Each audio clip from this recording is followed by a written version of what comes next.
Turkey అయితే వణికి చస్తోంది. ఎందుకంటే భారతదేశం తీసుకున్నటువంటి నిర్ణయాలు ఆషామాషి నిర్ణయాలు కాదు.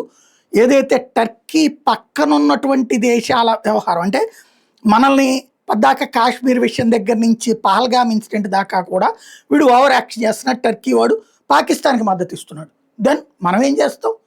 ఇప్పుడు చైనా వాడు మనతో గేమ్ ఆడటం ప్రారంభిస్తే మనం ఏం చేసాం? క్వాడ్, ఆస్ట్రేలియా, జపాన్, అమెరికాలతో సంబంధాలు పెట్టుకుంటాం ఆటోమేటిక్గా. ఆకు ఒక్కతో నువ్వు ఒక్కటంటే పోక చెక్కతో నువ్వు రెండు అంటాం. అందులో మొహమాటం ఏం లేదు. ఇప్పుడు తాజాగా టర్కిష్ మీడియా బాగా ఫోకస్ చేస్తుంది ఏంటంటే మోడీ గేమ్ ప్లే చేస్తున్న టర్కీ మీదన ఇండియా ఇప్పుడు సైప్రస్కి మిస్సైల్స్ ఇస్తోంది. సైప్రస్కి మిస్సైల్ ఇవ్వడం అంటే టర్కీకి ప్రమాదమే, కావాలని ఇస్తోంది. అది కూడా అడ్వాన్స్డ్ మిస్సైల్స్ ఇస్తోంది.